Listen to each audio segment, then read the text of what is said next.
مثال میں نے آپ کو بتا دی, اگر آپ نے خود ٹرانسلیشنز پڑھنی ہے وہ بھی اسکالرز کی لکھی ہوئی ہیں, علماء کی. اب یہ آپ کے پاس دو آپشن ہے, یا تو آپ ان ٹرانسلیشنز پر اعتماد کرو گے, اس کا مطلب ہے آپ خود ایسے اسکالرز پر, علماء پر اعتماد کر رہے ہو جو کہ خود اسکالرز ہیں, عالم دین ہیں, تو پھر بھی آپ ڈائریکٹ نہیں پڑھ رہے. تو یہ جو ڈھکوسلا دیا گیا نا ڈائریکٹ پڑھنے کا, ٹیکنیکلی اسپیکنگ ڈائریکٹ پڑھ ہی کوئی نہیں رہا. جو کہتا ہے نا اپنے آپ کو کہ میں ڈائریکٹ پڑھ رہا ہوں, وہ بھی ڈائریکٹ نہیں پڑھ رہا. العلماء ورثۃ الانبیاء, یار یہ چھوٹی بات ہے. علماء بہت بڑی شان ہے ان کی یار, ان کی زندگیاں وقف ہیں صبح و شام. وہ ایک بڑی بات بھی مشہور ہے نا, مرفوع تو نہیں ہے مگر ہم نے سنی ہے کہ ہمارے بزرگ جب ہم میں علماء کی عزت اور احترام کے لیے ہمیں سمجھایا کرتے تھے, وہ کہتے تھے کہ عالم کا سونا بھی بڑا افضل ہوتا ہے. جب وہ سوتا ہے نا ایک عالم دین, اس کا سونا اور اس کی نیند وہ بھی بڑی بابرکت ہوتی ہے. اپنے علماء کی قدر کریں, یہ چیز ہے. یہ میں ذکر اس لیے کر رہا ہوں یہاں پر کہ ساتھ ساتھ جہاں دوسروں پر تنقید ہوگی وہاں اپنوں کی, اپنے نوجوانوں کی, اپنی آڈینس کی بھی اصلاح اس اعتبار سے ہوگی کہ اپنے آپ کو یقین کرو, علماء کے ساتھ بیٹھو گے, علماء کی قدر کرو گے. دیکھیں جو خوشبو پرفیوم والی دکان ہوتی ہے نا, اب یہ ذوالفقار بھائی آپ دیکھیں, انہوں نے اپنے روم کے اندر پرفیوم سجائی ہوئی ہیں. یہ بیٹھے بیٹھے ان کو خوشبو ہی آتی رہتی ہوگی, بیٹھے بیٹھے خوشبو خوشبو خوشبو. ٹھیک ہے, وہ دیکھیں وہ دکھا رہے ہیں آپ کو, وہ سامنے بھی پرفیومز دیکھو کتنی زیادہ پڑی ہوئی ہیں, پرفیومز ہی پرفیومز. تو ایسے بیٹھے بیٹھے فری کے اندر خوشبو کے جھونکے آتے رہتے ہیں. علماء بھی پرفیوم کی طرح ہیں. یہ اگر خاموشی سے بھی بیٹھے رہیں گے نا, علم کی مہک آتی اور رہے گی. علم آتی رہے گی, بیٹھے بیٹھے آتی رہے گی. اسی لیے قدر کریں. میں آپ کو ایک چیز بتاتا ہوں, دیکھیں الحاد اور ارتداد کی طرف جانے کے رستے کو روکنے میں جو اہم کردار ادا کر سکتے ہیں نا وہ علماء ہیں. لہذا آپ کی آخرت بڑی تعداد میں ان علماء پر منحصر ہو جاتی ہے جو آپ کی رہنمائی کریں. ٹھیک ہے نا. کچھ لوگ یہ کہتے ہیں جی قرآن موجود ہے, احادیث موجود, بالکل اس میں کوئی شک نہیں ہے. آپ کو خود پڑھنا ہے, خود نالج حاصل کرنا ہے, اس میں کوئی شک نہیں ہے. مگر یاد رکھیں ایک حقیقت ہے جس کو آپ کو یاد رکھنا چاہیے. بعض اوقات قرآن اور حدیث پڑھتے پڑھتے آپ کے ذہن میں کچھ سوالات آتے ہیں, ان کے جوابات علماء کے ساتھ بحث اور گفتگو اور تبادلہ خیال کے ذریعے ہی حل ہوتے ہیں.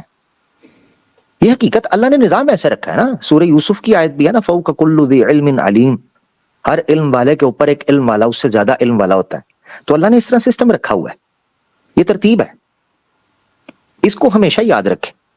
اور دوسری بات یہ نالج والے لوگوں کا ہونا ہمارے لیے فائدہ ہی ہے نا. یعنی اگر کسی نوجوان کے ذہن میں یہ ہے نہیں بھائی میں علماء سے نہیں, میں جناب قرآن و حدیث ڈائریکٹ پڑھوں گا, بالکل آپ پڑھو, تراجم انہی علماء کے پڑھو گے نا, یا پھر عربی سیکھ لو, اتنے ایکسپرٹ ہو جاؤ, اور وہ عربی سیکھنے کے لیے بھی پھر علماء کی ضرورت پڑے گی. تو یہ جو سسٹم ہے نا, یہ جو ایکو سسٹم بنا ہوا ہے نالج کے پروسیس کا, نالج گین کرنے کا, یہ علماء سے باہر نکل ہی نہیں سکتے آپ. بے شک. علماء سے, میں ملا مولوی کی بات نہیں کر رہا, علماء کی بات کر رہا ہوں. یاد رکھیں دو چیزوں میں فرق بہت ضروری ہے نوجوانوں کا آج. تو عام طور پر لوگ وہ جو پروفیشنل قسم کے, وہ جو اس طرح ملا قسم کے, جنہوں نے مدارس بھی پورا نہیں پڑھا ہوتا اور جن کو جناب دین کی بھی پوری سمجھ نہیں ہوتی, صرف انہوں نے دھندا بنایا ہوتا ہے, یہ چیز ہے. بالکل ان سے بچ کے, ان سے بچنا ہے, کیونکہ ان کی وجہ سے آپ سمجھتے ہو شاید سارے عالم دین ایک ہے. وہ میرے پہ ایک ٹائم گزرا ہے, میں سمجھتا تھا ان چند لوگوں کی وجہ سے کہ شاید سارے عالم دین ایسے ہیں. پھر اللہ تعالیٰ سے میں نے توفیق مانگی اور مجھے ملا کہ جب میرے سوالات, جن سوالات میں پھنستا تھا, تو مدد میری وہ علماء کرتے تھے جن کے پاس نالج ہے. میں کہتا تھا یار انہوں نے تو میری مدد کی ہے, اب میں پوری ان کمیونٹی کے اوپر کیسے برا حکم لگا دوں. میرا ہاتھ تھامنے والے تو یہی تھے اللہ کے فضل سے. یہ بڑا ضروری ہے.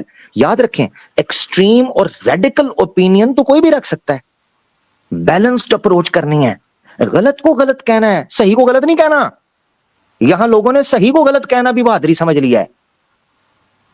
اچھا تھوڑی سی بات ہو جائے گی تو آپ کہیں گے آجالا جی تسی فلانے نو دفاع کر دو, فلانے نو دفاع کر. او بھائی غلط کو غلط کہنا, صحیح کو صحیح بھی تو کہنا ہے نا. بے شک. یہ کہاں سے ہو گیا کہ اگر کسی مولوی نے یا کسی عالم دین نے بھی انفیکٹ اگر کسی عالم دین نے بھی غلط کیا ہے لہذا پورے کے پورے مسالک کو, پورے کے پورے عالم دین کو غلط کہنا شروع کر دو. کامن سینس کی بات کرو یار. ایک دکان سے اگر دودھ 2 نمبر ملتا ہے تو کیا دودھ لینا چھوڑ دو گے مارکیٹ سے؟ کیا ایک بندے نے زندگی میں تمہیں اگر فیک کرنسی دے دی تو ساری زندگی نوٹ استعمال کرنا چھوڑ دو گے؟ بالکل. کمال ہے. कॉमन सेंस की बात है, दुनिया में तो ऐसे नहीं करते। उलमा का मामला आता है तो फटाफट कैटेगोरिकल हो जाते हो, मैं किसी को भी नहीं मानता जी, मैं अपनी मर्जी से चलूंगा, तमाशा बना दिया है। तो अपनी अप्रोच को नौजवानों बैलेंस्ड करो, यह बड़ा जरूरी है। तो गलत को गलत कहना दलील की बुनियाद पर, जात की बुनियाद पर नहीं, सही को सही कहना दलील की बुनियाद पर, जात की बुनियाद पर नहीं, पसंद नापसंद की बुनियाद पर गलत और सही का फैसला नहीं करना, दलील की बुनियाद पर करना है, हक का फैसला। नंबर 1 मिसाल मैंने आपको बता दी, अगर आपने खुद ट्रांसलेशंस पढ़नी है वो भी स्कॉलर्स की लिखी हुई है, उलमा की। अब ये आपके पास 2 ऑप्शन है, या तो आप उन ट्रांसलेशंस पर एतमाद करोगे, इसका मतलब है आप खुद ऐसे स्कॉलर्स पर, उलमा पर एतमाद कर रहे हो जो कि खुद स्कॉलर हैं, आलिम दीन है, तो फिर भी आप डायरेक्ट नहीं पढ़ रहे। तो ये जो ढकोसला दिया गया ना डायरेक्ट पढ़ने का, टेक्निकली स्पीकिंग डायरेक्ट पढ़ ही कोई नहीं रहा। जो कहता है ना अपने आप को कि मैं डायरेक्ट पढ़ रहा हूं, वो भी डायरेक्ट नहीं पढ़ रहा। या तो मुझे दिखा दे कि उसने ट्रांसलेशन खुद पढ़ी, बनाई है, खुद की है, या खुद उसको अरबी आती है, जो कह रहा है मैं डायरेक्ट पढ़ रहा हूं। ये बेसिकली एक लॉलीपॉप, ये एक इल्यूजन क्रिएट किया गया। तो इस चीज को निकालना बड़ा जरूरी है कि मैं डायरेक्ट कुरान और हदीस पढ़ रहा हूं। डायरेक्ट कैसे पढ़ा है? अरबी सीखी, किससे सीखी? आलिम दीन से। तो किसी स्कॉलर से सीखी। तो ये सर्कल है जिस सर्कल से आप निकल नहीं सकते, इसलिए लामहला तौर पर आपको मानना पड़ेगा। इसकी एक बड़ी झटकी सी और बड़ी ठेठ किस्म की मिसाल देकर मैं अपनी बात को कंक्लूड करता हूं। शायद कि उतर जाए तेरे दिल में मेरी बात। क्या बात है तो अरशाद। ये जो जुमला मैं कहने लगा हूं, नौजवानों, ये हो सकता है तुम्हारे लिए लाइफ चेंजिंग एग्जाम्पल हो, उलमा के कॉन्सेप्ट को क्लियर करने के लिए, गलत और सही के कॉन्सेप्ट को क्लियर करने के लिए। किसी गलत आलिम दीन की वजह से या किसी आलिम दीन की गलती की वजह से तमाम उलमा को गलत कहना ऐसे ही है जैसे मिर्जा गुलाम अहमद कादियानी की झूठी नबूवत की वजह से कोई तमाम अंबिया का इनकार कर दे। ये मिसाल समझ जाओ, जड़ से उखाड़ देता है ये मिसाल इस नजरिए को। ये बड़ा जेन्युइन निकल कर सामने आता है। ये असल में ये गलती है। ये जो कमेंट मैं दिखा रहा हूं ना, पर्पस ऑफ लाइफ भाई कहते हैं कौन कौन से ठीक है आप बता दें, यही वो गलती है। कौन कौन से ठीक है ये नहीं बताने, आपको क्राइटेरिया बताना है। मैंने बहुत बार ये बात की है, पर्पस ऑफ लाइफ भाई गौर से सुनिएगा। हमारी सबसे बड़ी गलती ये है कि हम वली तलाश करते हैं, वली की सिफात तलाश नहीं करते। हाय हाय हाय। फर्क समझ रहे हैं? हमारे लोग नौजवान वली को तलाश करते हैं, वली में सिफात क्या होती हैं वो तलाश नहीं करते।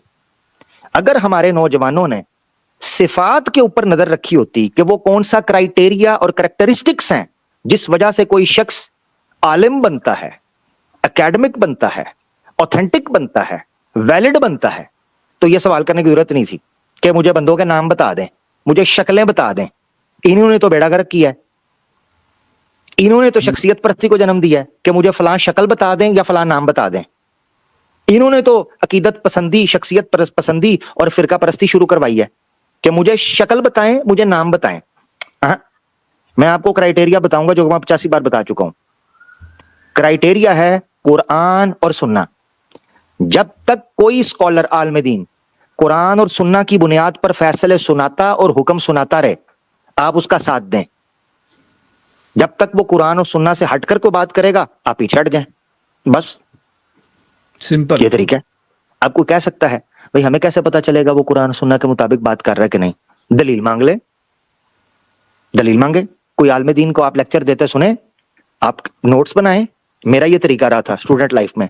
मैं जब जुम्मे का खुतबा सुनने जाता था या असर का या मगरिब का दर्स सुनने जाता था, मेरे पास हमेशा मेरी छोटी नोटबुक होती थी जो मैंने अपनी पॉकेट में डाली होती थी, एक छोटी डायरी।